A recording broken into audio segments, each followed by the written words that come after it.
Ciao les fous du volant, bienvenue pour le 17e acte de votre show consacré à la Formule 1. Évidemment, aujourd'hui, on va revenir sur la 16e épreuve de la saison, le Grand Prix d'Italie à Monza. Stéphane, t'as pas trop abusé du limoncello ce week-end?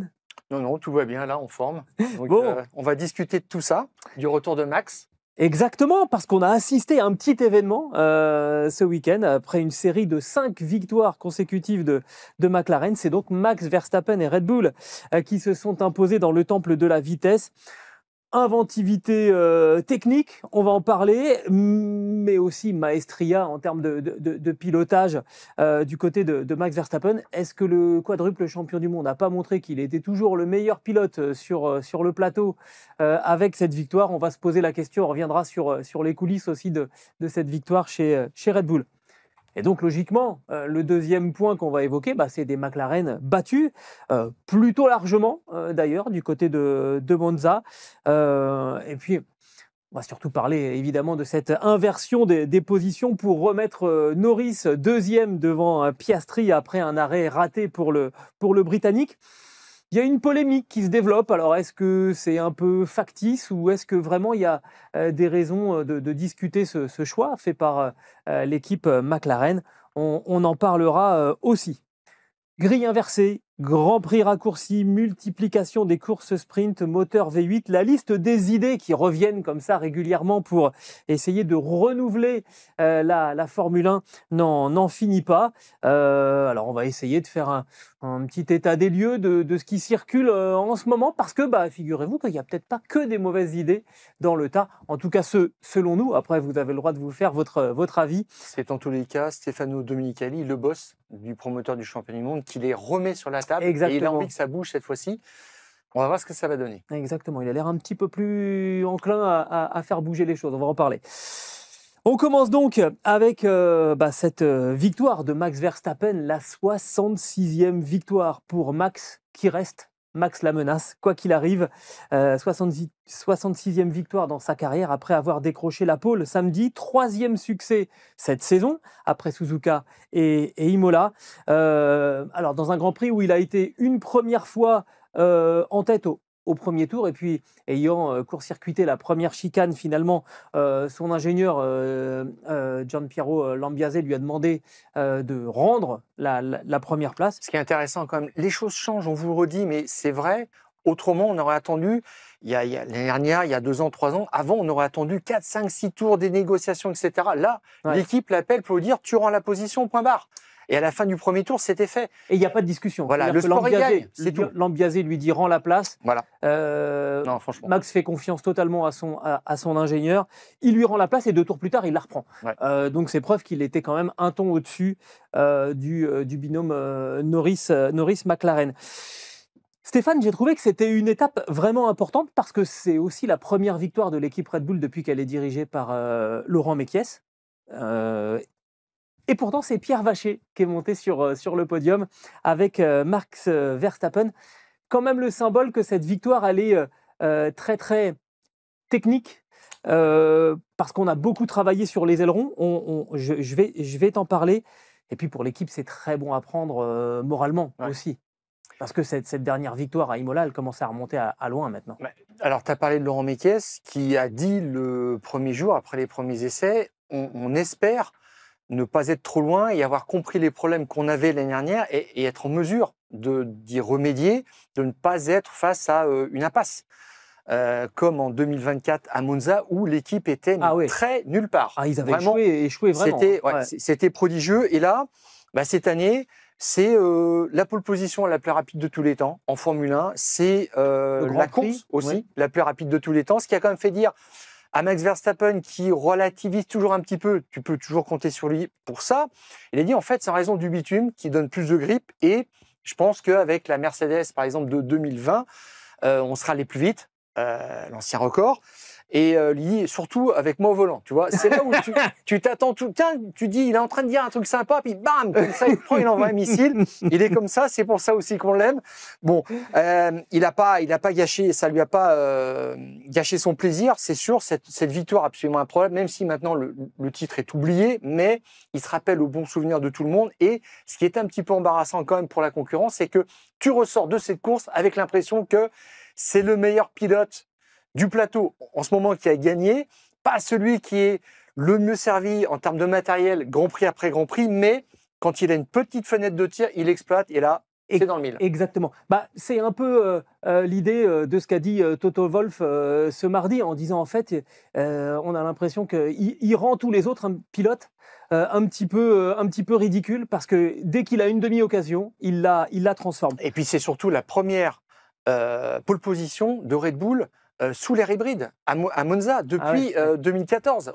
C'est Ferrari, c'est Mercedes qui faisait la loi par Red Bull, donc il fait sauter les verrous, quoi. Et c'est pour ça qu'il tient tout le monde aussi derrière lui et qu'il est même le seul à bord, mais voilà, on aurait tort de ne pas lui faire confiance. Et non, c'est clair. Tu as cité aussi Laurent Mekies pour un point très important aussi, c'est que le simulateur, jusqu'à présent, chez Red Bull, en termes d'approche des réglages et même de recherche du meilleur setup le vendredi soir pour le samedi, cette journée si importante, c'était l'alpha et l'oméga du fonctionnement instauré par Christian Horner chez Red Bull. Jusqu'à présent, Christian Horner, qui était un ancien pilote mais qui n'était pas un technicien, Laurent Mekies est arrivé là-dedans. Il a dit non, on fait d'abord confiance aux sensations du pilote, on s'appuie sur Max Verstappen et comme par hasard, il y a quelqu'un d'autre qui est en train de faire la même chose chez Aston Martin. Il s'appelle Adrian Newey. Alors, pour d'autres raisons, ils ont un nouveau simulateur, en fait, qui n'est pas au point. Il va falloir qu'il faut le calibrer. Passe,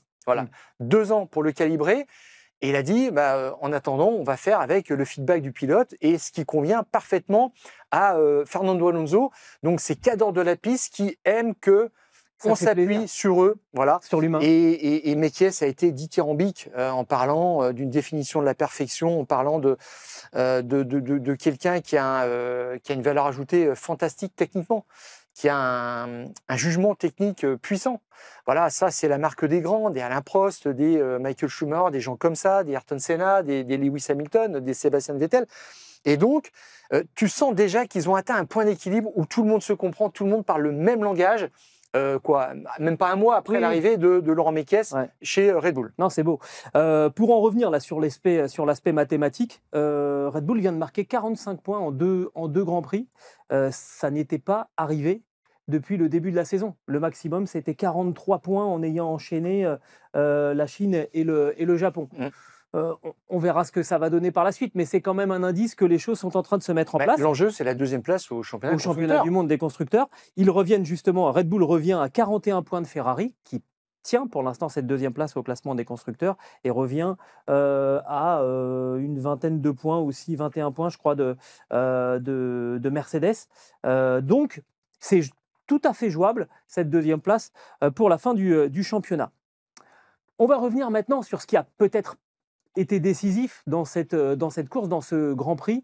À la fin de la 3e séance d'essai libre, Red Bull se dévoile un petit peu, en tout cas teste un truc, mais vraiment dans les tout derniers tours, en changeant les ailerons avant et arrière sur la voiture de Max Verstappen et en mettant vraiment des ailerons encore plus découpés que ce qu'ils avaient jusque-là, vraiment un aileron, notamment arrière, totalement minimaliste. Et ça a permis de grappiller quelques kilomètres/heure en ligne droite. L'inconvénient de cette solution, c'est que ça rendait le train arrière très, très, très nerveux. Et il y a eu, au moment du débriefing après la FP3, une sorte de... alors ça, c'est ce que j'ai cru comprendre. Une sorte d'échange de position entre ceux qui disaient il faut être vraiment très, très agressif, mettre cet aileron, cet ensemble aileron avant, mais surtout l'aileron arrière pour la course. Max Verstappen était pour cette solution. Et puis d'autres qui disaient oui, mais ça va dégrader les pneus et on risque finalement de perdre débat. Voilà, tout ce qu'on peut gagner. Finalement, et ça revient un peu à ce que tu me disais tout à l'heure, on s'en est remis au pilote parce que c'est lui finalement qui a la vérité. On a fait confiance à Max Verstappen Et donc, il est parti en qualification avec cette solution. Vous savez qu'une fois qu'on débute les qualifications avec une voiture, elle est figée, elle est en parc fermé. On ne peut plus ensuite que modifier l'inclinaison des ailerons. C'est tout. Ouais. Mais on n'a plus le droit de changer l'aileron en lui-même. Ça a marché. Ça a même tellement bien marché qu'il termine avec 19 secondes d'avance quand même sur les McLaren, là où l'année dernière, la Red Bull n'était nulle part. Puis on voit quand même qu'en qualif, enfin, il monte en gamme sur les essais libres et sur la qualif, meilleur temps Q2, meilleur temps Q3, même si c'est d'un rien, mais ce petit différentiel est pour lui. Mais alors, je mettrais juste un petit bémol par rapport à ça, parce que Ferrari était dans le coup, quand même. Ils ont fait un week-end décent, avec leurs moyens, on sait qu'il en manque 2 dixièmes, point. Red Bull est revenu sur le devant de la scène d'une façon absolument spectaculaire, c'est clair. Mais ce circuit de Monza a quand même la particularité de, je trouve, niveler les performances, le potentiel technique vers le bas. C'est-à-dire que tu enlèves finalement tout ce qui peut faire l'attrait de McLaren en termes d'appui aéro. Tu leur demandes de se débarrasser de ces ailerons qui font la différence sur des circuits qui tournent beaucoup, où il y a beaucoup de changements de direction, où il faut de l'appui, il faut un combo vraiment traction, charge aéro conséquent. Et là, en fait, tu enlèves quasiment tout. Et puis, on dit, ah bah oui, en fait, tout le monde se retrouve à peu près au même niveau. C'est sûr, c'est sûr. La Q2 qui est regroupée le top 10 en 2 dixièmes. Bon, ça, c'est ce que ça veut dire aussi. Mais Red Bull en a profité, c'est clair. Et même Mercedes s'est retrouvé à un moment, simplement en Q1, dans le jeu, avec un choix de pneumatiques différent pour George Russell. Donc, dans ces conditions-là, les autres cherchent des solutions différentes et qui peuvent fonctionner. Et d'ailleurs, même Russell s'est posé la question, mais pourquoi est-ce qu'on ne m'a pas mis des médiums pour faire le meilleur temps en Q3 On a senti je pense qu'il fallait aussi en garder voilà, pour le dimanche. Mais il y a des choses avec lesquelles les autres peuvent jouer. Et là, Red Bull est parti à fond dans une direction et ça a marché. Alors, ce que ça dit aussi, quelque part, Stéphane, c'est que finalement, cette saison, Red Bull est devenue une équipe qui fait des coups. Auparavant, c'était l'étalon. Maintenant, l'étalon, c'est McLaren. Et Red Bull, finalement, a supplanté un petit peu ce que faisait Ferrari. L'année dernière, Ferrari gagne Monaco, gagne Monza. On fait des coups du côté de la Scuderia. J'ai envie de te dire que Mercedes a fait un coup au Canada, mais on a le sentiment que même eux n'ont pas compris pourquoi ils avaient gagné. Et ils auraient bien aimé comprendre pour pouvoir renouveler un peu l'expérience. Donc, ça dit un petit peu aussi de la situation d'où en est l'équipe autrichienne. Mais à Suzuka, tu l'as cité, Red Bull avait dit c'est vraiment une performance de pilote, Max Verstappen, un circuit quasiment à l'opposé de Monza. Alors c'est la mecque du pilotage, mais c'est plus que ça parce que c'est un circuit qui réclame beaucoup de tenue de route, beaucoup de qualité à une voiture. Et là, on était persuadé que McLaren allait survoler ce week-end, pas du tout. Verstappen a remis sa Red Bull dans le jeu. Et puis Imola aussi, ça tourne beaucoup, il faut un gros package. Et là, on ne sait pas comment il a fait. C'est pareil, il a mis tous les autres en échec. Donc, une chose ressort, c'est qu'effectivement, il fait la différence. Il continue de faire la différence. Et ça, c'est assez impressionnant dans une F1 où on dit de plus en plus que de toute façon, c'est la voiture qui fait le jeu. Tu peux le prendre de deux manières. Soit tu vois un Grand Prix comme ça en te disant c'est la preuve que c'est quand même le pilote qui fait la différence. Soit tu te dis, effectivement, sur le reste de la saison, la McLaren est tellement au-dessus que Max lui-même, on voit qu'il a absolument rien perdu. Évidemment, dans son pilotage, il a 27 ans. Tu perds rien de tes qualités entre 26 et 27 ans, mais même dans son envie, on voit qu'il est toujours parfaitement là. Et que effectivement, le delta entre les McLaren et les Red Bull, pour l'instant, l'empêche de faire autre chose que des coups. Ce qui est impressionnant, c'est qu'à chaque fois qu'il a une demi-occasion, bam, il y va. Ouais, c'est clair. Et c'est imparable. Et puis, il se joue un petit peu aussi de la lutte Norris-Piastri, qui est resté assez soft. Il y a eu un incident, une polémique, mais ça, c'est autre chose. Ils n'étaient pas tout à fait dans le jeu. Mais ordinairement, c'est vrai qu'il se joue aussi de ça.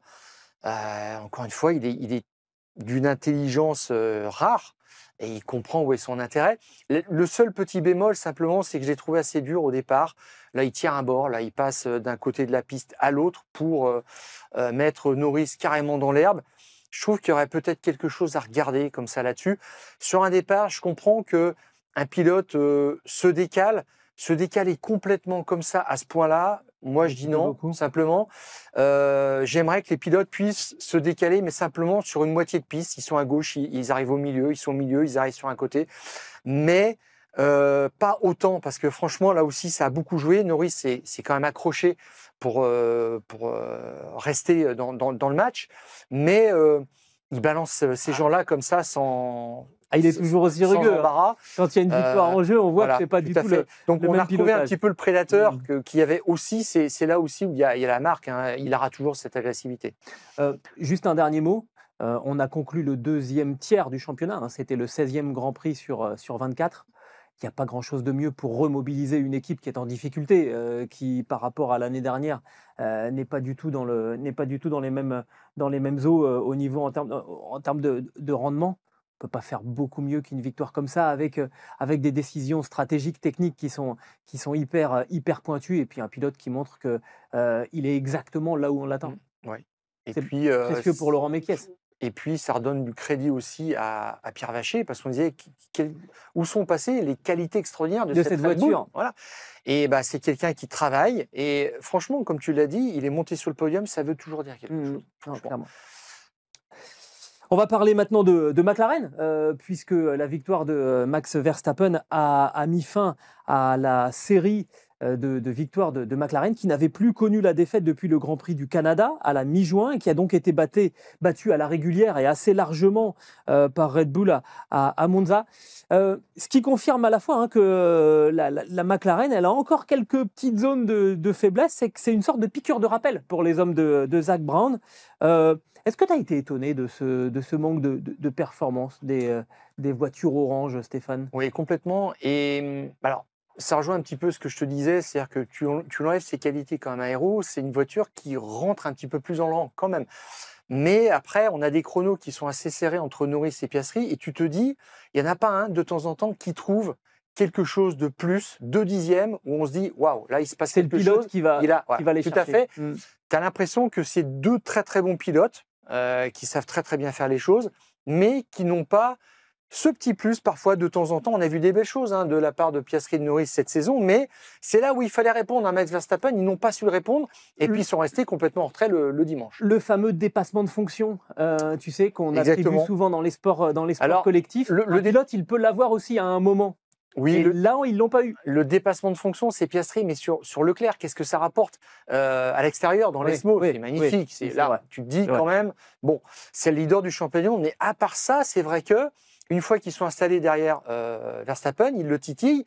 Et puis, quand ils sont derrière, ils rentrent dans le rang. Puis après, ça bricole un petit peu en termes de stratégie du côté de McLaren pour remettre les choses, corriger une erreur. C'est tout. Et puis, à part ça, c'est les beaux battus de l'histoire. Justement, tu en parles, on va l'évoquer. Il y a eu donc cette fin de course. À ce moment-là, Norris est deuxième, Piastri en troisième position. Et en fait, pour couvrir la stratégie de Charles Leclerc, qui est quatrième et qui pourrait éventuellement venir menacer Oscar Piastri, McLaren décide d'inverser l'ordre logique des passages au stand en faisant passer Piastri pour le changement de pneumatique avant Lando Norris. L'arrêt de Piastri est classique. C'est même le meilleur de la saison, une 91. Ah, pardon, j'avais pas noté ça. Tout à fait, et ça tourne bien chez McLaren parce qu'ils avaient fait des arrêts de 1 seconde 94 pour Piastri et Norris à Zandvoort. Donc là-dessus, normalement, Norris aurait dû être bien servi aussi, mais... On va voir ça. Donc, le tour suivant, c'est Norris qui passe au stand, et là, il y a un problème au niveau de la roue avant gauche. Il va perdre près de 4 secondes par rapport à son coéquipier dans cette mésaventure. Il ressort donc troisième, derrière Oscar Piastri. Et puis rapidement, on va demander finalement à l'Australien de laisser repasser Lando Norris pour rétablir l'ordre qui était en vigueur chez McLaren avant ce passage au stand et avant ce problème qui est de la part de l'équipe. Ce qu'il faut comprendre, ce qui est important aussi, c'est que en Formule 1, vous avez évidemment les mécanos d'un côté du garage, les mécanos pour l'autre voiture, mais les mécanos qui font les arrêts au stand, c'est les mêmes pour les deux voitures. Il n'y a pas de techniciens qui sont affectés à Oscar ou à Lando Norris. À part quand il y a un double arrêt. Enfin, quand il y a deux arrêts qui... Oui, quand ils enchaînent. Quand ils font, voilà, c'est ça, ils les enchaînent, ce qui est difficile. Mais autrement, chaque pilote a évidemment ça part de mécaniciens. De mécaniciens, voilà, mais pas ceux qui changent les roues. Tout à fait. Et ces gens-là sont dévoués autant à une équipe qu'à une autre. Il n'y a pas un pilote qu'à un autre. Il n'y a pas de problème. Mais alors moi, ça m'a surpris il y a quand même une petite différence. Cette polémique. Voilà. Alors, avant d'aller à ça, tu parlais des arrêts au stand. Regardez ce petit chiffre quand même. Il y a une tendance quand même. Si on prend les temps dans les stands, pas l'immobilisation, le temps passé dans les stands, c'est 23 secondes 6 pour Piastri, donc là à Monza, c'est 27 secondes presque 5 pour Lando Norris. Il y a presque 4 secondes d'écart entre les deux hommes. Mais si on exclut ce Grand Prix d'Italie où il y a vraiment eu un incident, et ben sur les 3 Grands Prix précédents, on voit qu'il y a un gros écart dans le temps passé dans les stands pour Piastri par rapport à Norris. Grand Prix des Pays-Bas, il y a eu 2 arrêts, et on voit qu'il y a des grosses différences dans le temps passé dans les stands. 2 secondes 6 de plus pour le premier passage au stand pour Norris, 4 secondes de plus passées par Norris dans la voie des stands. En Hongrie, il y a 2 dixièmes d'écart, cette fois en faveur de Lando Norris. Et en Belgique, 5 dixièmes de plus pour Norris. En moyenne, sur ces 3 Grands Prix, donc Pays-Bas, Hongrie, Belgique, avec 4 passages au stand, tu as une moyenne de 1 seconde 7 de plus passée dans la voie des stands pour Lando Norris par rapport à Oscar Piastri. Du coup, je vois qu'il y avait eu un problème de jack à l'arrière gauche, à Zandvoort. Donc c'est sur le deuxième arrêt. Voilà, tout à fait. Mais c'est pas entièrement de sa faute. Ça arrive régulièrement pas de sa faute du tout. Oui. À Lando Norris et pas à Oscar Piastri. Et c'est là que je veux en venir. On va parler maintenant de savoir si c'était logique de remettre les pilotes dans la même configuration. Je vais te donner mon sentiment et tu me diras évidemment le tien après. Vouloir une équité parfaite en sport, pour moi, c'est illusoire. On sait que le sport n'est pas juste. C'est comme ça et ça fait même un peu partie du plaisir de temps en temps doux amer qu'on a à se retrouver avec des choses qui sont pas logiques, qui sont pas justes, mais c'est le sport, c'est comme ça. Et si une équipe commence à intervenir sur ce genre de choses, si tu veux une équité parfaite, alors ok, très bien, mais ça veut dire qu'à Zandvoort, quand Lando Norris abandonne à cause de sa fuite d'huile, faut dire à Piastri, rentre au stand. Voilà, abandonne. Bah ouais, c'est fou, c'est fou. Enfin non, mais faut pas aller jusque là. Pas. Pour toi, c'était fair play, c'était une bonne idée. Toto Wolff a digressé là-dessus aussi, c'est assez marrant. Moi, je me souviens du Grand Prix d'Australie 98, premier Grand Prix de la saison, McLaren ultra domine. Hakkinen est en tête, et là il reçoit un appel à la radio, rentre au stand. Il rentre au stand, on dit mais on t'a pas appelé. Et en fait, on s'est aperçu après enquête que c'est une force extérieure, peut-être une écurie en tous les cas, qui s'était greffée sur le canal radio de McLaren et qui avait demandé à Hakkinen de rentrer au stand. Alors Coulthard passe en tête. Et là, McLaren se dit on va pas en rester là. Et ça, c'est un événement extérieur, quelque chose qu'on n'a pas maîtrisé. La victoire ne peut pas échapper à Hakkinen. Ils avaient demandé l'inversion des positions. Donc c'est fair play. Ça, c'était la méthode Ron Dennis. Ouais. Et là, Zak Brown, il met un point d'honneur à ne pas gâcher ces 2 jeunes qu'il va garder quand même assez longtemps. Donc il veut une bonne ambiance. Il ne veut pas faire du Pro-Sénat pendant 4-5 ans sous un même toit. On peut le comprendre. Et moi, je comprends tout ça parce qu'on part d'un postulat très simple qui dit qu'en fait, quand tu as 2 voitures qui sont assez proches, c'est celle qui est la mieux placée qui a le choix de rentrer en premier au stand. Mais ça, c'est une règle non écrite. On en fait ce qu'on veut. Et on l'arrange à notre sauce et ils n'ont même pas de justification à donner aux autres. On peut faire autrement de temps en temps. Alors là, c'est un petit peu bizarre, mais si tu as bien écouté les propos de Piastri, qui roulait, et à un moment, il dit, en fait, j'allongeais mon relais, mais il n'y avait plus de raison de l'allonger parce que j'étais sorti de la fenêtre de pit stop de Verstappen. Donc, ça veut dire que au cas où il y avait une intervention de la voiture de sécurité, qu'ils attendaient depuis le départ pour essayer de mettre en échec Verstappen parce qu'il n'y avait pas d'autre moyen. Ils ont vite compris que c'était pas jouable. Se disait, mais on va au bout du bout, et puis une fois qu'on n'a plus une chance de battre Verstappen sur un coup de dé comme ça, on rentre, il n'y a pas d'autre solution. Et moi, je pense que McLaren a commencé à phosphorer là-dessus, aux 2 tiers de la course, et au 40e tour, au 41e, au 42e, on voyait qu'il y avait encore une possibilité pour Lando Norris de profiter d'une voiture de sécurité. Oui. L'arrêt au stand moyen à peu près correct, c'est 25 secondes à Monza, et pendant une neutralisation, c'est à peu près 14 secondes. Et au début des tours 40 à peu près, Verstappen ne hausse pas le ton. Il y a un écart à peu près constant de 15 secondes. Ça veut dire que si ça arrive, Norris peut en profiter alors que Piastri est en train de sortir de cette zone-là, de cette fenêtre-là. Et au 42e tour, il y a encore 14 secondes. Et au 43e tour, je vois, il y a 13-3. Donc là, après, si ça arrive, c'est sur un coup de dé. Il faut que ça se mette bien en place. Mais je te rappelle, Verstappen a des pneus durs qui sont un petit peu commencés à être usés, enfin, qui ont plus de kilométrage que les tendres qu'aurait pu mettre Norris, qui, en ressortant devant, avait un boulevard devant lui, c'était terminé. Ça veut dire que je pense que McLaren s'est accroché jusqu'au bout à cette perspective et s'est dit, si on inverse, on s'offre un tour de plus pour profiter éventuellement d'une voiture de sécurité. Un tour, tu peux demander ce que ça fait comme différence à Charles Leclerc, à Zandvoort.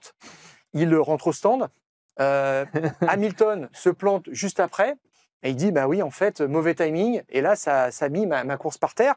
Et un tour, ça peut tout changer, ça peut changer la vie là-dessus. Et je pense que McLaren a fait du jusqu'au boutisme en disant, on va faire entrer Piastri. Et en plus, ils ont invoqué une menace de Leclerc qui était à presque 30 secondes. Et voilà, j'ai dit qu'il fallait à peu près 25 secondes pour s'arrêter. Ça veut dire que Leclerc n'était pas réellement une menace. Il fallait vraiment que le pit stop de Piastri se passe très mal pour qu'il se retrouve derrière Leclerc. Ça veut dire que c'était une fausse raison et qu'ils étaient en train de pousser, je pense, au bout du bout pour essayer de profiter de ça pour mettre Norris dans une position de vainqueur.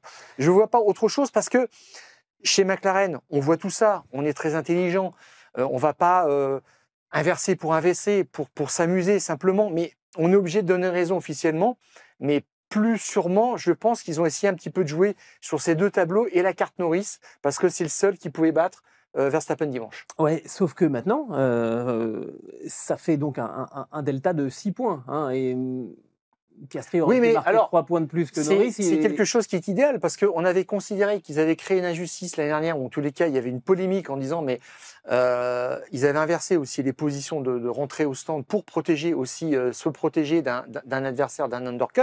En Hongrie, l'année dernière. Et Piastri en avait subi les conséquences. Et McLaren avait dit, on a fait quelque chose d'anormal et on va retourner à la normalité en inversant les positions. Et là, tu te dis, bon, bah, d'accord, mais le floué dans l'histoire, c'est Norris. Et c'était pour la victoire. Là, c'était quand même moins grave. C'était pour une deuxième place. Mais ils font le match retour. Ah, mais tu peux pas faire le match retour alors que les deux sont à la lutte pour le titre. Ça y est, l'année dernière, c'est oublié. Oui, mais l'année dernière, c'est oublié. Mais si tu veux être équitable, tu dois l'être dans chaque situation où tu peux l'être. Alors, tu peux pas faire de la sélection comme ça. D'accord. Sauf que si tu veux être équitable, et maintenant, imagine, l'écart se réduit à devenir vraiment quelques tout petits points au moment du dernier Grand Prix. Et que, pam, patatras, il y a un problème dans les stands sur Piastri qui ressort juste derrière Norris. Tu demandes à Norris de laisser passer Piastri. Ah bah, il ne voudra pas. De toute façon, si c'est le Grand Prix pour le titre. Oui, tout à fait. Enfin, je veux dire, ils se sont mis dans une situation où il y a un moment, le sort doit pouvoir décider de l'issue d'une compétition sportive. Je comprends bien. Mais ce que je suis en train de vous dire, c'est pas du journalisme, hein, c'est ma non, mais ça, c'est notre sensibilité, effectivement. Je pense que les gens qui nous regardent peuvent penser totalement différemment. Vous avez totalement votre légitimité, mais bah, moi, ça m'embête un peu. Là, on joue presque sous la pluie, quoi. Non, on va faire un Grand Prix sur le mouillé parce que comme ça, au moins, ça avantage personne. Enfin, ça devient fou. Alors après, ça dépend à quel moment ça arrive dans la course. Aussi, c'est toujours pareil. Si tu essaies de corriger une position comme ça assez tôt dans la course, tu peux le faire passer. Si tu es à 10 tours de la fin, ça c'est sûr que tu peux le demander, tu ne l'auras jamais. Là, c'est pas loin de la fin. Hein. Oui. C'est 49e tour sur 53. Hein. Donc on est vraiment dans le. Après, il n'y a plus vraiment le temps de se remettre en configuration. Mais tu peux en demander des choses comme ça. Moi, je me souviens du Grand Prix du Brésil en 2007. C'est Raikkonen qui va être champion du monde. Alonso occupe la 5e place et Lewis Hamilton est en train de remonter. Il est 7e. Et là, je suis en train de regarder le Grand Prix. Et je me dis, mais si Lewis Hamilton arrive à la 6e place, est-ce que Ron Dennis va appeler Fernando Alonso pour lui demander d'inverser les positions, parce que Alonso ne peut pas être champion du monde, mais Hamilton peut l'être. Voilà. Et est-ce que McLaren va faire cette démarche? On n'aura jamais la réponse, c'est sûr, mais tu as certains cas de figure comme ça qui peuvent passer. Mais ce que je retiens simplement, c'est la sportivité un petit peu. Norris a dit, dans la situation inverse, on aurait fait la même chose. C'est vrai. La preuve, en Hongrie, il avait donné une victoire. Hein. Et puis, Piastri a dit, bon, j'ai redemandé, j'ai argumenté auprès de McLaren. On m'a redit qu'il fallait inverser les positions. Norris a été plus rapide que moi aux essais. Il a été plus rapide que moi toute la course. Je suis OK avec ça, même si, bon, j'aurais préféré que ce soit autrement, mais j'accepte. Et là encore, c'est la loyauté. Par rapport à tout ça, on a eu, même dans la presse, hein, dans la profession, des réactions assez virulentes par rapport à ça, parce que on sent aussi que ce duel, c'est pas qu'il est trop propre, mais il est trop lisse. Et on aimerait un petit peu que ça dégénère. Et on attend. Et moi, je le trouve beau justement pour ça, parce que ça me fait penser à ces luttes entre Prost et Senna en 84. C'est le meilleur exemple. Il y en a pas beaucoup d'une lutte. Non, mais c'était la classe, c'était l'élégance du début à la fin du championnat. J'ai presque envie de dire que là, on est sur du Federer-Nadal. Oui, mais il y en a qui veulent que ça dégénère. Oui. Et franchement, je trouve que c'est trop beau pour que ça dégénère. Alors, on aurait autre chose à raconter, ça serait plus facile pour nous, mais je trouve que ça reste propre, ça reste élégant. On est d'accord qu'on n'a pas été virulent là sur l'analyse. Moi, je dis juste que ça me gêne un petit peu, mais au final, je dis pas que Zak Brown et que McLaren fait une erreur. De leur point de vue, ils ont raison de faire ça, parce que comme ça, au moins, ça garde la paix des ménages le plus longtemps possible, en espérant qu'il n'y ait pas de circonstances qui fassent se dégrader les choses. De leur côté, c'est sûr. Après, c'est sûr que nos confrères de la presse, que ce soit... Alors, certains confrères, enfin, je vois des choses passer où je me dis non. Oui, on aimerait bien les gens attendent que ça dégénère, ils n'attendent que ça. Non, c'est beau comme ça, et c'est pas obligé que ça se termine en Prost-Senna, quoi. Ça peut arriver. C'est tout ce qu'on regrette. Une lutte sportive, ça peut arriver, mais bon. Et on cite cet exemple de 89, de 90 comme des frustrations qu'on a, nous, en tant qu'amoureux du sport, et on n'a pas envie de retomber là-dedans. Alors, on va parler maintenant des idées qui reviennent. Alors, c'est un sujet qu'on a déjà évoqué plusieurs fois dans les fous du volant tout au long de notre longue vie des fous du volant. Ça commence à faire quelques saisons maintenant, Stéphane, on est un vieux couple. Qu'on est sur le...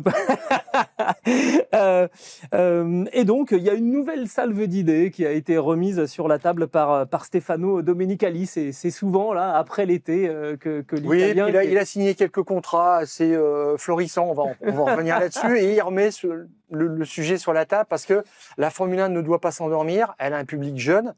Ils essayent en tout cas de le rajeunir beaucoup. Ils y arrivent. Ils y parviennent très très bien. Donc il faut alimenter ce rajeunissement. On va parler de 4 idées qui ont de nouveau fait émergence: les grilles inversées, les grands prix éventuellement un petit peu plus courts, des retours aux motorisations V8 qui ne seraient plus hybrides, et puis on va parler également qui seraient plus surtout des tondeuses à gazon. Et puis, mais les tondeuses à gazon les plus rapides de l'histoire de la Formule 1, on vient de réaliser le Grand Prix le plus rapide de l'histoire. Et puis le bannissement de la radio. On commence par les grilles inversées, Stéphane. Alors ça, même moi à l'époque où je commentais les Grands Prix de GP2 et de GP3, qui étaient l'ancêtre de la Formule 2 et de la Formule 3, qui eux ont des grilles inversées, on parlait régulièrement d'appliquer cette règle à la Formule 1. Toi, je sais que tu es vent debout contre cette idée. Oui, tout à fait, j'ai du mal. La F1 veut copier la Formule 2 et la Formule 3, je ne comprends pas. Tout simplement, c'est des formules d'apprentissage. Et tu sais, en fait, on a multiplié les courses en Formule 2 et Formule 3, ce qui est très très bien, le week-end, pour donner des expériences supplémentaires aux pilotes. Et en particulier à un pilote qui dominerait le championnat, et qui nous imposerait le même scénario de course en Formule 2, en Formule 3, on se dirait, on s'ennuie un petit peu. Et ce pilote, ou ces pilotes qui sont forts aussi, il faut leur apprendre différentes situations de course, et on a décidé justement que s'ils font une pole position et qu'ils partent en tête sur la course longue, très bien, ils dominent tout, mais sur la course courte, ils peuvent partir 10e, et là on voit comment est-ce qu'ils se débrouillent dans le trafic, on apprend autre chose, et c'est très intéressant pour la formation des pilotes. Mais la Formule 1 n'est pas une série de formation des pilotes, n'est pas une série pour apprendre le sport auto. Quand ils arrivent, les pilotes ont déjà un CV intéressant, ils ont leur super licence, et ils sont habitués à ça, et surtout, ils ont vécu ce genre de situation. Donc pourquoi les remettre dans cette configuration qui, pour moi, ne sert pas le sport, qui doit rester une méritocratie. Là, on aurait des grilles inversées qui feraient partir le poleman en 10e position. Ça veut dire qu'il démarre déjà hors des points d'un top 8 qui récompense le sprint du samedi. Je comprends pas bien et on a juste pas besoin de ça. Pour moi, les grilles inversées, c'est non. La Formule 1 n'est pas un championnat des remontées. On n'a pas à donner des points complémentaires en fonction de qui peut remonter des places et partir du fond. C'est une forme de punition. Et puis, quelqu'un comme George Russell, qui est quand même une autorité en Formule 1, puisqu'il est président de l'association des pilotes, il dit, dans cette histoire, on risque surtout de créer un train DRS et d'avoir des courses qui sont ennuyeuses, de 15 tours, 16 tours, 17 tours. Je vois pas l'intérêt. Et heureusement, son boss, Toto Wolff, s'est érigé en gardien des institutions aussi, du sport, en disant ça, non. Bah, c'est ce que j'allais rebondir là-dessus. Je suis d'accord avec tous tes arguments, Stéphane. Et de toute façon, je n'y crois pas à ce projet. Tu sais, c'est un peu comme l'idée de proposer plusieurs réformes en se disant j'en propose plusieurs et il y en aura bien une qui passera. Pour moi, ça ne passera pas, celle-là, parce que déjà, il y a une résistance de fond des équipes elles-mêmes sur ce point, en tout cas des équipes de pointe. Parce que alors, pour toutes les raisons que tu as dit sportivement, et en plus, pour des raisons financières. C'est-à-dire que si tu inverses d'un seul coup le top 10, tu multiplies les risques d'accrochage. Donc, avec un budget de cap, ça devient vraiment très, très problématique, ça devient vraiment très dangereux, au-delà des griefs que tu évoques en termes sportifs. La grille inversée, j'y crois absolument pas. Et je pense que c'est plutôt un élément ramené là parce qu'il va falloir à un moment en accepter d'autres. Dans le fond, c'est une question financière, tout simplement. Oui.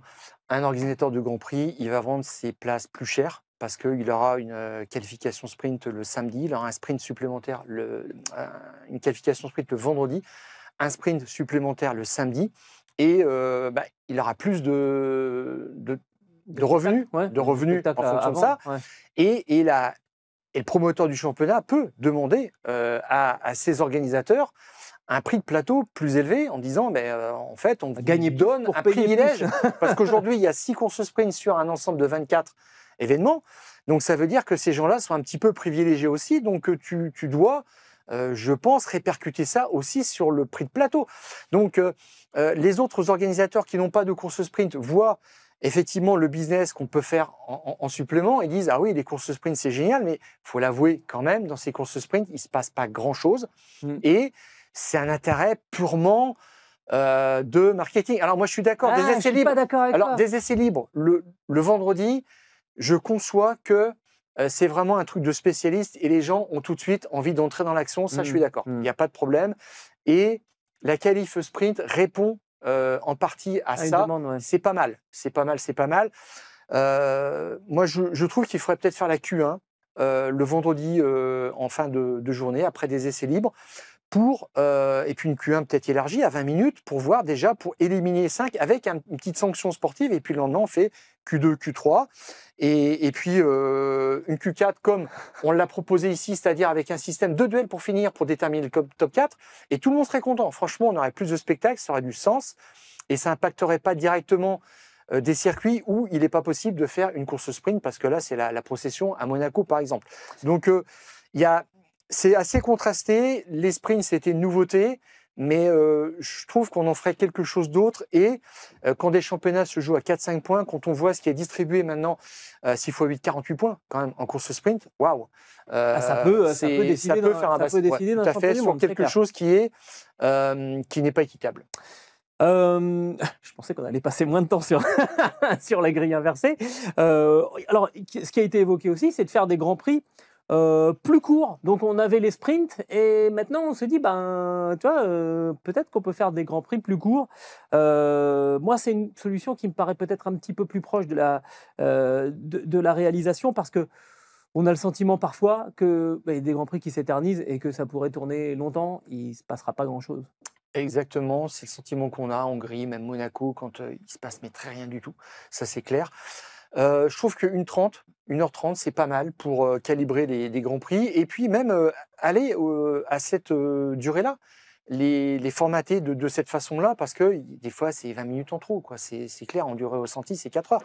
Et là-dessus, je suis complètement d'accord. Et c'est un homme qui est profondément amoureux de la Formule 1 qui me dit ça. Moi, ce que je veux juste, c'est qu'il y ait du temps pour la stratégie, c'est-à-dire que les équipes soient capables de développer des plans à 1 ou 2 arrêts qui sont équivalents. C'est toujours pareil, premier relais, mise en place des stratégies. On voit un petit peu ce que ça donne. C'est vrai qu'autour du milieu du Grand Prix, on attend un petit peu. Voilà. Et puis dans le dernier tiers, c'est là où on découvre un petit peu qui a été malin et il y a du suspense. Sauf et c'est là où ça bouge beaucoup. Ma petite observation, c'est en fait ce qui est en jeu, c'est pas tant la durée du Grand Prix, c'est la longévité des pneumatiques. C'est peut-être ça aussi qu'il faut réajuster. Faire des pneumatiques, demander des pneumatiques qui permettent d'avoir plus de stratégies différentes. Des courses à 1, des ou 2, ou même 3 arrêts. Tu vois, mais j'aimerais bien qu'on aille plus vers ça plutôt que de raccourcir le Grand Prix parce qu'à un endroit, il y a un ventre mou. En fait, il n'y a pas un ventre mou. Il y a un moment... une phase de la course où on ne voit pas bien ce qui se passe, ce qui est logique, ce qui arrive un peu dans toutes les disciplines, dans tous les sports confondus, même un match de tennis, il n'y a pas d'échange anodin. Petit à petit, les deux joueurs s'émoussent physiquement, techniquement, ça ne se voit pas sur le coup, mais ça a un retentissement après. Donc je suis un peu... j'ai le sentiment que c'est une solution qui va arriver plus vite que les grilles inversées, mais en même temps, je me dis, attendez les gars, au lieu de raccourcir le Grand Prix, faites en sorte qu'il y ait peut-être un petit peu plus de solutions pour que... Il faut préserver ces solutions qui sont en vigueur sur des Grands Prix standards. Une 30, après, il faut se poser la question, comment sont configurés les circuits, qu'est-ce que ça permet de faire, et puis aux manufacturiers uniques de pneumatiques, de trouver à chaque fois une solution viable. Je trouve que cette année, quand même, ils y sont arrivés... plus souvent que d'habitude, on a vu des choses sur des stratégies comparées ou des types de pneus différents. Ils ont testé là maintenant de proposer des gammes de pneus avec un pneu d'écart. Et ben, je me demande si on ne pourrait pas faire plus d'écart entre les types de pneus pour voir des voitures qui éventuellement choisiraient des pneus beaucoup plus tendres pour rouler beaucoup plus vite, mais devoir passer plus de fois ou comme je le disais, comme on l'a proposé dans une émission précédente, arriver avec 4 types de pneus sur le circuit et puis demander à en retenir que 3 le vendredi soir par équipe. Et les équipes auraient peut-être des solutions différentes. Et là, ça nous ferait des choses vraiment intéressantes. Ça ferait des décalages. Vraiment intéressantes. Le retour des V8. Alors, ça a été évoqué. Alors, il y a eu déjà une première salve qui avait... je crois que c'était d'ailleurs le président de la FIA qui avait dit qu'il aimerait bien voir le retour des V10. Voilà. Oui, tout à fait. Et Christian Horner, qui était encore en fonction à ce moment-là, avait une réponse, moi, qui m'a beaucoup fait rire, où il a dit « les gars, il est minuit 10, Cendrillon est parti, arrêtez de rêver ». J'avais trouvé la formule plutôt sympa. Bon, là, on parle maintenant du retour de V8, donc on oublie les systèmes hybrides, tout ça, Stéphane. Ça veut dire on revient à des bons vieux V8 avec du carburant de synthèse, comme on aura l'an prochain, c'est-à-dire pas issu de ressources fossiles, exactement.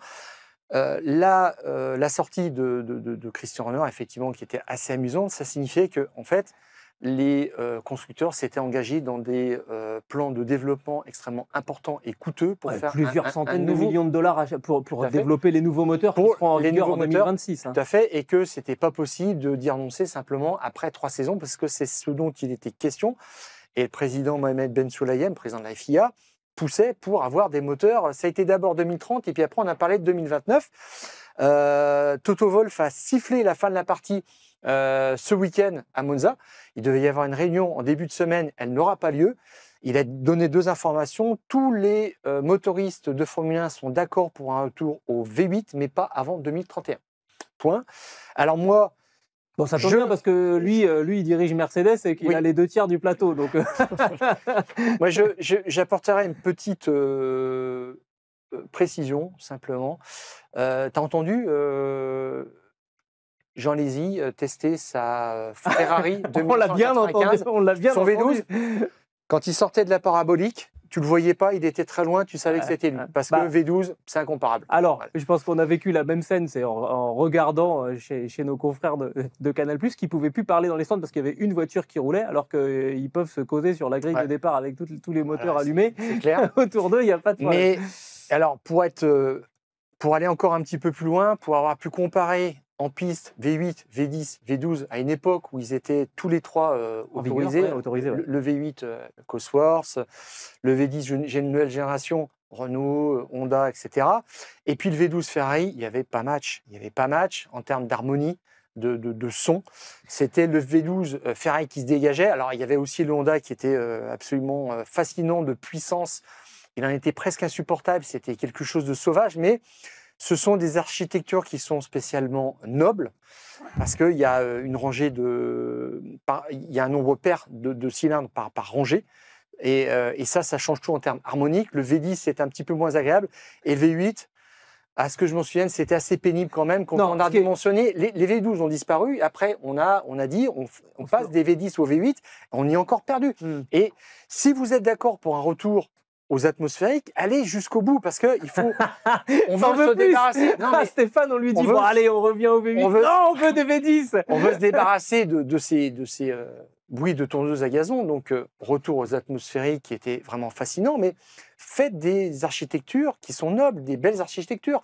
V12, ça parle à Ferrari, ça doit parler aussi à Mercedes si on est un petit peu exigeant. Allez, et tout le monde sera heureux. Allez, soyons fous. Moi, je dis, on laisse le libre arbitre, le libre choix aux équipes de faire l'architecture là, t'as des V10 qu'ils veulent. Bon, mais, voilà. Mais ça dépend de la cylindrée, mais on verra. Un des plaisirs, si vous êtes un amoureux de sport mécanique, quand vous allez sur un circuit, le plaisir, c'est d'entendre différentes sonorités de motorisation. Quand tu arrives sur une épreuve du championnat du monde d'endurance, c'est fabuleux d'entendre. Alors maintenant, on a le V12 d'Aston Martin, mais d'entendre des V6. Alors ils sont hybrides en hypercar, d'entendre des V8 culbutés, d'entendre enfin, c'est justement cette variété qui est assez exceptionnelle.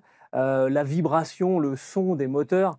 Ça fait partie, je suis désolé, du plaisir. La réduction des coûts, quand même, commanderait d'avoir une architecture unique. Unique, ça c'est vrai. Ça c'est vrai, mais c'est toi qui commences à en rajouter. Alors non, mais je dis, moi aussi, mais pourquoi un V8 ? Enfin, pourquoi aller au plus petit dénominateur commun et à ce qui était le plus basique ? Et franchement, les V8, à l'époque, c'est pas ce qui était le plus prisé. C'était, c'est pas que c'était pénible, mais c'était beaucoup moins agréable qu'une belle architecture. Et c'est ce que mérite la Formule 1 qui veut être dans l'excellence à tous les niveaux. Allons-y. L'un des derniers points qu'on va évoquer, c'est le bannissement des échanges radio, en tout cas des consignes radio des équipes à leurs pilotes.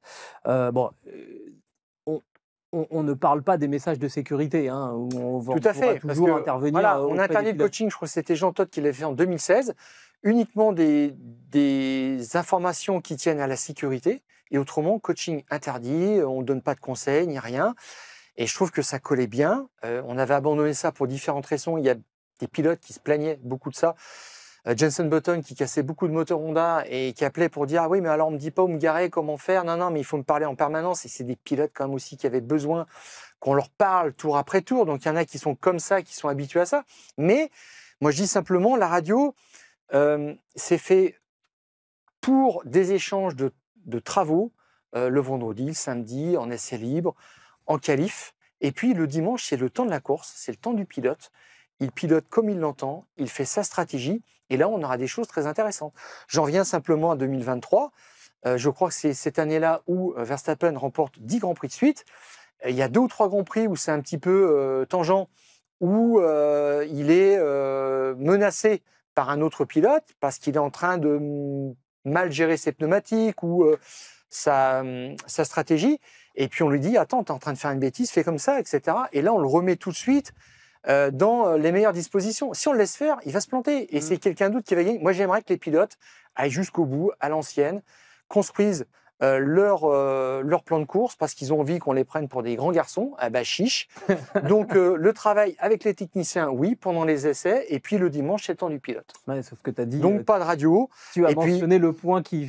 Et pas de plainte qui ne servent à rien. Et pas d'intervention pour essayer d'influencer la FIA, ce qui ne sert à rien. Oui, vous avez vu, oui, on est en mondovision, effectivement, il y a plusieurs milliards de personnes qui ont vu ton action, donc pas besoin en plus d'en rajouter une couche. Donc j'aimerais simplement, et tu sais, on n'aurait pas cette dimension-là, mais je pense qu'il se passerait beaucoup plus de choses. Parce qu'il y a des pilotes qui ne sentent pas très très bien la course, et on verrait que même avec une bonne voiture, ils seraient en difficulté. Et puis, ça, c'est ce qu'ils n'aiment pas, de toute façon. Et puis, ce qui est intéressant, c'est de voir aussi les pilotes qui sont capables de réfléchir à ce qui se passe autour d'eux pendant qu'ils pilotent, alors que tu en as certains qui sont déjà en apnée, qui sont à fond pour faire les chronos et qui n'arrivent pas du tout à penser au plus. Donc, ça remettrait encore une fois la valeur humaine d'autant plus en avant. Donc, on valide quoi? Bannissement de la radio, ça on valide, mais encore une fois, hein, ça c'est nous, vous devant votre écran, vous pouvez avoir une autre opinion, vous êtes parfaitement légitime. Ouais, retour des moteurs V8, V10, à minima de toute façon, bien sûr. Ça, on est pour aussi. Alors évidemment, là, 2029, ça fait trop d'argent dépensé par les motoristes pour accepter. Mais oui, à terme, ça serait quand même bien d'y revenir. Des GP plus courts, moi je suis dubitatif, il y a peut-être d'autres moyens. Et puis les grilles inversées, on a dit non. Voilà. Oui, tout à fait. Alors tout ça pour alimenter un petit peu la boîte à idées de Stefano Domenicali, qui s'occupe de l'avenir de la Formule 1 et qui essaye, qui pousse pour des réformes. Moi, je trouve que l'ajout déjà au calendrier qui serait intéressant pour donner une touche supplémentaire, c'est pas de renouveau à la Formule 1, ça serait un Grand Prix en Afrique, ça c'est ce qui nous manque de toute façon. Okay. Ça devient presque un scandale qu'on aille partout dans le monde sur 24 épreuves et qu'on n'aille pas en Afrique. Voilà. Ça devient franchement gênant. On sait qu'il y a des pays qui avancent, comme le Rwanda, qui sont demandeurs. Sur l'Afrique du Sud, normalement aussi, il y a un circuit autre que Calami qui serait postulant. Mais moi, je trouve que si on veut vraiment ajouter quelque chose de particulier, universel, mais qui n'est pas dans la culture de la Formule 1, je trouve que quelle meilleure nouveauté en Formule 1 que mettre un Grand Prix sur ovale en Europe. Okay. Voilà. On sait que c'est dans la culture américaine. L'IndyCar a été basé un temps sur même que des courses sur ovale. C'est un peu too much parce qu'ils sont revenus quand même à un mélange de routier et d'ovale. Nous, on n'a pas ça. Je trouve que c'est quand même assez intriguant. Ça sera un exercice de style assez extraordinaire, une fois dans l'année, parce qu'aujourd'hui, tu cherches des différenciations. Tu as Monaco, qui est le prestige, Monza, qui est la ferveur populaire, tu as Suzuka, on en a parlé, c'est la mecque du pilotage, tu as Silverstone, c'est le berceau de la course, tu as des choses comme ça, tu as Spa, qui est un petit peu un mélange de tout ça, pilotage et puis courage et puis rayonnement historique, mais on n'est pas allé jusqu'au bout. Alors on a eu les 500 miles d'Indianapolis qui ont été intégrés au championnat du monde pendant 11 ans, 11 éditions, de 1950 à 1960, mais la Formule 1 n'y allait pas en réalité. Mais je trouve qu'on pourrait construire ça. Alors l'avantage, on en a en plus des ovales en Europe maintenant. Tu construis un ovale, tu mets 250 000 personnes, tu vois déjà l'ambiance. L'ambiance et puis les retombées financières que tu peux avoir, c'est quasiment une réussite assurée. Alors ça coûterait peut-être très cher, il faudrait peut-être signer directement un contrat de 10, 15 ou 20 ans avec la Formule 1 parce que maintenant, 10 ans, ça devient presque un standard. Mais je trouve qu'il y a quelque chose à creuser à ce niveau-là et avec l'obligation de rester sur des voitures vraiment qui sont des Formule 1 et pas de faire des voitures un petit peu hybrides qui coûtent très cher. Ouais. Et j'attendrai de voir ce que ça donne et ça serait assez fun. Et ces pilotes-là qui peuvent parfois qui s'invitent un petit peu sur une épreuve des 24 heures du Mans, mais qui ne peuvent jamais s'engager aux 500 miles d'Indianapolis, ils auraient aussi ce petit parfum américain des ovales. Ça les formerait un petit peu. Avant de terminer, Stéphane, un petit mot, parce que depuis le dernier Grand Prix, on a appris aussi la prolongation de Pierre Gasly chez Alpine. Donc, il prolonge son contrat. Il était déjà sous contrat jusqu'à fin 2026. Il a prolongé 2 années supplémentaires. Il sera chez Alpine jusqu'en 2028. Tout à fait. C'est un peu surprenant. Il l'a dit lui-même. Oui, ça peut surprendre, mais j'ai confiance en cette équipe. Alpine est dernier du championnat, donc il faut vraiment un rebond spectaculaire l'an prochain. Bon, moi, j'aurais attendu quand même pour voir ce que donne la voiture 2026, mais après pour aller où sur une fausse piste ou pas. Bah après, c'est déjà il se met sur le marché, il teste le marché. On sait que c'est un bon pilote, il n'y a pas de problème, donc il aurait des solutions. Mais je pense que Alpine a cassé sa tirelire. Le nouveau PDG de Renault a dit que Renault était en Formule 1 depuis pour longtemps.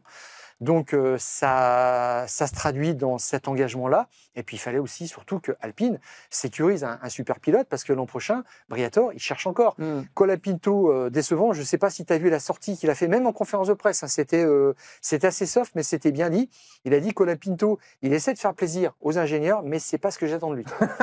Donc il est un peu sur une fausse route. Il a pas marqué un seul point depuis son arrivée en championnat du monde, donc c'est un vrai problème. Et on parle après là de solutions un petit peu exotiques en Formule 1. Drugovic chez Aston. Ça passe aussi par Tsunoda, qui serait une piste creusée par Flavio Briatore en ce moment, pour lui trouver un successeur dans le baquet de la deuxième Alpine. Ça laisse songeur quand même, après avoir remercié tant de pilotes, d'avoir joué un petit peu au casino avec ces gens-là. Et puis, voilà, là, les 8 dernières courses vont être cruciales pour Colapinto, mais je ne le vois pas progresser. Bon, je ne sais pas ce que ça va donner, mais on a été un petit peu surpris de cet engagement, mais tant mieux, il croit au projet. Déjà, c'est ça. Monaco aussi, qui annonce de la prolongation donc, du Grand Prix de Monaco en Formule 1 jusqu'en 2035, Stéphane. Ça fait donc 10 ans. Il se dit que le sponsor emblématique, devenu emblématique de la Formule 1, LVMH, la marque de luxe, aurait insisté très fortement pour que rester à Monaco. Monaco reste au calendrier, parce que c'est devenu une vitrine. Et on rappelle qu'il y a des gros travaux qui vont être faits pour améliorer le circuit. Donc un accord, je pense, basé là-dessus, d'abord, plus que sur l'offre sportive, parce que les 2 dernières éditions ont été calamiteuses. Et circuler, il n'y a rien à voir. Stefano Domenicali a dit, mais on a un parterre de stars, on a tout ce qu'on veut. Donc si la course se passe pas bien, c'est pas très grave, entre guillemets, c'est juste un mauvais moment à passer, 78 tours de dimanche. Non mais on en est là. Voilà. On verra ce que 2026 donnera. Si le Grand Prix est encore soporifique, on se posera peut-être les questions, mais le président de l'Automobile Club de Monaco a dit, là, on ne peut pas repousser les meubles, donc on ne changera pas le tracé. À voir, mais ça va quand même évoluer. Voilà, donc c'est plus pour du business. Malheureusement, là, maintenant, il y a un gros tampon qui est mis sur cette épreuve-là. C'est comme ça. Alors, ça veut dire que Monaco, quand même, intègre les Grands Prix qui sont sous contrat de longue durée maintenant en Formule 1. Mais 2035, c'est pas un record, loin de là, c'est 2041. Figure-toi, Gilles, Miami et l'Autriche. D'accord. Ouais. 2037, l'Australie. 2036, Bahreïn. 2035, donc Monaco avec Madrid, la nouvelle destination du Grand Prix d'Espagne. Et puis le Canada. Et 2034 aussi pour la Grande-Bretagne. Donc il y a pas mal de Grands Prix qui ont déjà avancé leur pion de façon assez conséquente et qui ont une visibilité d'au moins 9 ans. Ça, c'est juste incroyable. Et puis les Grands Prix à l'inverse qui sont un petit peu rangés et qui sont proches de la sortie. Et encore, c'est Bakou, qui va vivre sa dernière édition l'an prochain normalement, avant peut-être un renouvellement de contrat. Austin également, et puis Barcelone, ça c'est sûr, on sait que ça sera la dernière. Et puis des Grands Prix qui sont premiers à la disparition, comme Imola et Zandvoort. 2028, c'est Mexico et Singapour. Et 2029, c'est Suzuka. Ça veut dire qu'il faut vraiment maintenant voir loin, au moins jusqu'en 2030, pour exister en Formule 1. Donc ça nous laisse pas beaucoup de place pour un retour du Grand Prix de France. Ah oui, ça, tu fais bien d'en parler. Tu as évoqué Bakou, c'est la prochaine destination, le Grand Prix d'Azerbaïdjan, 17e Grand Prix de la saison sur les 24 du calendrier 2025. Alors d'abord, peut-être vous donner les horaires. Essai libre 1, vendredi 19 à partir de 10h30, essai libre 2 à partir de 14h. Samedi, essai libre 3 à 10h30, la qualif à 14h et enfin le Grand Prix aura lieu dimanche 21 septembre à 13h. On parlait de Max Verstappen tout à l'heure, je suis allé chercher un petit peu les statistiques de Max Verstappen du côté de Bakou. Et c'est un Grand Prix qui lui rapporte pas beaucoup parce que en fait c'est un des 4 Grands Prix où Max Verstappen a les moins bonnes statistiques. Une victoire en 7 participations en Azerbaïdjan. C'est comme la Chine, 14,3%. Le taux de réussite de Max Verstappen en championnat du monde de Formule 1, c'est 29,3%. Il a remporté 66 Grands Prix en 225 départs. Donc on est à 29%. Là, on est à seulement 14% pour l'Azerbaïdjan, comme la Chine. Il y a encore un petit peu moins bien. L'Australie, une victoire en 9 participations seulement. Et celui qui lui réussit le moins, Stéphane, tu as une idée ? Non, comme ça, là, non. La Grande-Bretagne. La Grande-Bretagne. Une victoire en 11 participations. Oui, parce que Lewis Hamilton est passé par là. Et voilà, 9% de réussite pour Max Verstappen. Mais bon, c'est vrai. 14 pour l'Azerbaïdjan. Alors, est-ce qu'il sera capable d'améliorer un peu sa statistique? On verra ça dans 15 jours. Oui, tout à fait. Pour parler de ce Grand Prix d'Azerbaïdjan, je commence traditionnellement par parler des pneumatiques. Offre C3, C4, C5, c'est assez standard. Sur un circuit où, en fait, demande d'une grosse traction et des freinages assez intenses. Il y a 9 freinages à plus de 2G, ça veut dire que là, c'est le Grand Prix le plus exigeant de ce point de vue-là, quand on parle aux fabricants des systèmes de frein. Et c'est un circuit qui est un petit peu 2 en 1, où tu as une séquence extrêmement rapide, ligne droite de 2 km 2, donc là c'était le fameux 378 km/h de Bottas. Ouais. En Formule 1, le record qui ne sera peut-être pas battu, mais on sort des vertiges de Monza, donc ça ira quand même assez loin. On va toucher quasiment les 360 quand même, donc ça fait 100 mètres par seconde, hein, on le rappelle. Et puis tu as une partie beaucoup plus sinueuse ensuite. En ville, exactement, avec d'un côté donc cette grande ligne droite 2 km 2, et puis l'autre, dans la vieille ville, la partie sinueuse, le virage, l'enchaînement le plus serré du championnat, 7,6 mètres, simplement entre les virages 8 et 9. Donc c'est assez marrant de conjuguer ces deux choses. Une pole position qui assez avantageuse quand même, parce que le run entre la pole et le premier virage, c'est 90 mètres, simplement premier freinage. Wow. Donc c'est très très court. Donc c'est un circuit qui a recherché des caractéristiques comme ça. C'est toujours pareil, il faut un petit peu se distinguer. Tu arrives au calendrier, il faut créer des choses un petit peu nouvelles. Des marques. Et puis en course quand même, ce qui est intéressant, c'est que le combo pole position victoire, on l'a pas vu souvent, à 2 reprises simplement, Rosberg en 2016 et Bottas en 2019. Peut-être aussi parce que Charles Leclerc, il a été particulièrement malchanceux. Il reste sur 4 pole positions sans victoire. D'accord. Tout à fait. Mais il ne désespère pas parce qu'il a indiqué à Sky Sports que Ferrari avait encore à peu près 3 chances de victoire sérieuses cette année, Singapour et Las Vegas, et dans une moindre mesure, mais quand même Bakou. Donc on va voir ce que ça donne. Il dit on n'y sera clairement pas favori, mais on va essayer quand même de faire le maximum. C'est ce qu'ils ont fait aussi à Monza. Il en manquait quand même un petit peu, mais là on va voir. On met les compteurs à zéro, et puis c'est peut-être à Bakou que va arriver la première victoire de Ferrari cette année, parce qu'ils sont encore 2e au championnat du monde, et 2e au championnat et constructeurs sans victoire, c'est un petit peu une anomalie. C'est vrai, et puis surtout dans les 4 constructeurs de tête, c'est les seuls pour l'instant à pas s'être imposés cette saison. Est-ce que tu as quelque chose à rajouter, Stéphane? Non, mon président. Je n'ai rien ajouté pour ma défense. Bon, alors, puisque c'est comme ça, on va fermer le banc. Non, sans remercier à la technique aujourd'hui Simon Farvac qui nous accompagne et qui veille sur nous pour ce fou du volant. Nous, on se retrouve donc après le Grand Prix d'Azerbaïdjan qui a lieu le 21 septembre. On se retrouvera le mardi suivant. Et d'ici là, Stéphane, on coupe le contact.